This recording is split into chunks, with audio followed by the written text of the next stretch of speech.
Hello, I'm Tricia with the Coffee County Library in Burlington, and I'm here for the next video of Grown Up Storytime. The book that we're going to be reading today is called Smoke Gets in Your Eyes and Other Lessons from the Crematory by Doughty. Push the button. CBS News, San Francisco. A man, possibly in his 20s, appears to have voluntarily stood on Bay Area rapid transit tracks before he was fatally struck by a train at a San Francisco station around noon Saturday, BART officials said. Witnesses claimed the man stood in front of the train waiting for it to hit him. BART spokesman Linton Johnson said that he did not make any attempt to get out of the way. The man was struck and dragged under the BART train at the San Francisco Civic Center station, halting all trains at that station for nearly 3 hours and causing system-wide delays, according to Johnson. Jacob was 22 when he climbed onto the BART tracks and waited for the train to end his life. 22 was only 1 year younger than I was. He didn't look like someone who had been dragged under a train. He looked like someone who had been in a 2 a.m. bar fight, light facial bruising, a few cuts. The guy we had in here last month, the one pushed under the Muni train, that guy was chopped in half, Mike said, unimpressed. Jacob's only major damage was the absence of his left eyeball, which presumably went missing on the tracks. But if he turned his face to the right side, he looked almost normal, as if you could open his remaining eye and hold a conversation.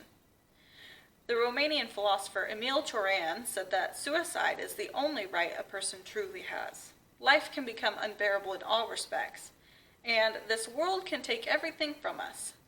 But no one has the power to keep us from wiping ourselves out. Perhaps not surprisingly, Cioran, a man obsessed with the worst, died an insomniac and recluse in Paris. Cioran may have been predisposed to negative Nancyism, but madness and despair can touch us no matter our philosophies. Nietzsche, who famously said in Twilight of the Idols, "What does not kill me makes me stronger," suffered a mental breakdown at age 44. Eventually, he fell into the full-time care of his sister, whose own husband had committed suicide in Paraguay. Cruel and selfish as many view suicide to be, I suppose I felt supportive of Jacob's decision. If every day of his life was dull misery, I could not demand he stay alive and endure more dull misery. I couldn't know if it had been mental illness or a sense of endless despondency that had driven Jacob to suicide. It wasn't my place to speculate on his motives. But I could pass judgment on his methods. There, I was firmly not on his side. There was something in the way Jacob had killed himself that unsettled me. The public spectacle of staring down a crowded train. In college, I managed a coffee shop on the University of Chicago campus. Only 2 months before I started at Westland, my former assistant manager hanged himself in his bedroom after a fight with his girlfriend. His roommate had come home to find the body. The fact that he'd left those 2 women with the lifelong burden of his suicide made me ill, even more so than his death. If you're going to take yourself out of commission, it seems only fair that you do so in a way that does the least harm to others, slipping out the back door of the party of life, ensuring other guests don't have to agonize about your choice. Most of the damage Jacob had caused by stepping in front of a BART train that day was financial.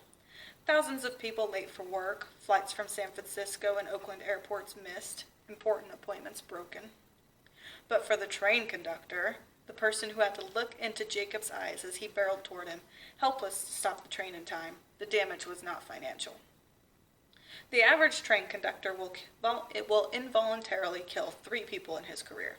Having no choice but to kill someone, or several someones, has to be the quickest way to lose affection for an otherwise stable, even desirable job. Nor was the damage financial for the people waiting on the platform. They had to stand there, screaming for him to get out of the way. Didn't he see there was a train coming? Then came the moment when they realized he knew perfectly well the train was coming, and they would be forced to witness what came next. Forced to live with the image, the sounds, their own confused screams for the rest of their lives. Mike pointed out that a few of those people would envy the opportunity I had to cremate Jacob. Maybe they'd smack him around a little first, he said, some light revenge. As it was, they would never see his body. Jacob would maintain his power over them, haunting their dreams. I thought of the years I had spent reliving the little girl hitting the ground at the mall, and I felt a searing sympathy for those people. I wanted to throw open the crematory doors to the train conductor and the other commuters. I wanted them with me that day, gathered around Jacob's body, so I could announce, "Look, here he is. He wanted to die. He is dead, but you are not. You are not dead." It was illegal, this open house at the mortuary fantasy of mine. The California Code of Regulations clearly states that the care and preparation for burial or other disposition of all human remains shall be strictly private. In the late 1800s, the citizens of Paris would come to the morgue by the thousands each day to view the bodies of the unidentified dead. Spectators lined up for hours to get in as vendors sold them fruit, pastries, and toys. When they reached the front of the line, they would be ushered into an exhibit room where the corpses were laid out on slabs behind a large glass window. Vanessa Schwartz, scholar of Fin de Sicile, Paris, called Paris's morgue a spectacle of the real. Eventually, the morgue exhibitions became too popular with the citizens of Paris, and they were shut down to the public. Morgues remained behind closed doors today, perhaps because those in charge of regulating death believe the hoi polloi would be too interested, and that such an interest is inherently wrong. Close the morgues if you will, but another attraction will always arise to fill the void. The runaway popularity of body worlds, Gunther von Hagen's traveling exhibit of plastinated human bodies, shows us that the human urge to file past corpses on display is indeed as strong as ever. In spite of the ongoing controversy that von Hagens obtained some of his bodies from Chinese political prisoners, Body Worlds is the most popular touring attraction in the world, having drawn 38 million people by the start of 2014.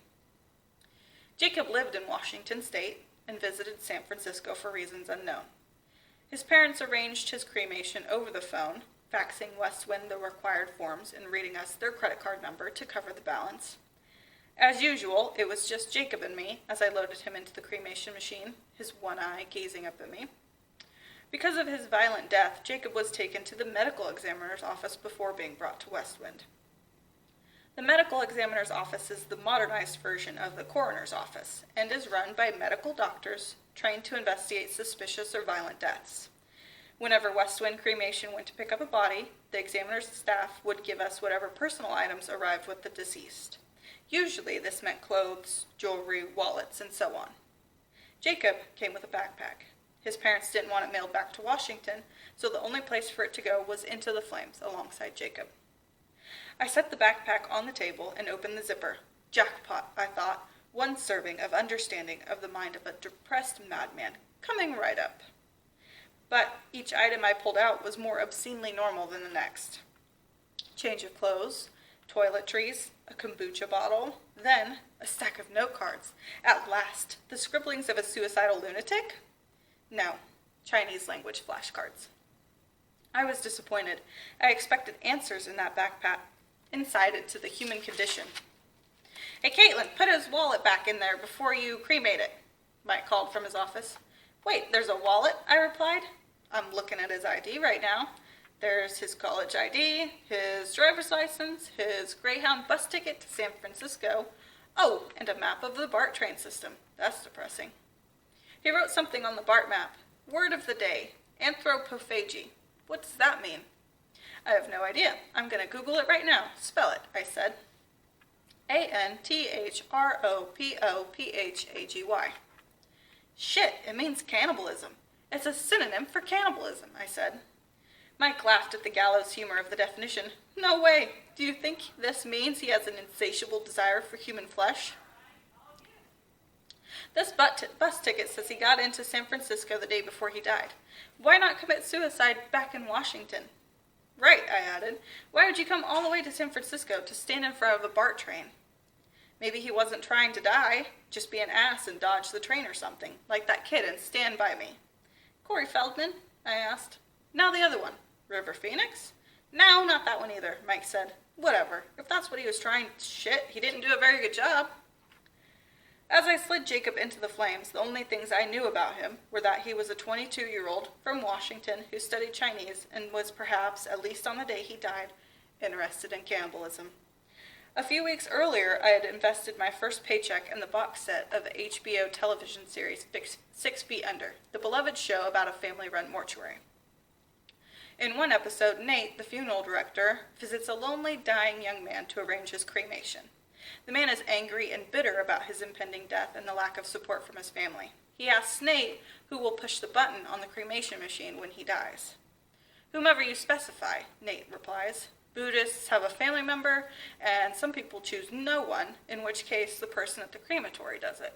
I'll take that guy." That was me, the person at the crematory. I was that guy for Jacob. In spite of what he had done, I didn't want him to be alone. Thank you for listening to this chapter of Smoke Gets in Your Eyes and Other Lessons from the Crematory by Caitlin Doughty. And as always, if you have any books you'd like to request, you can submit them to us. Thank you.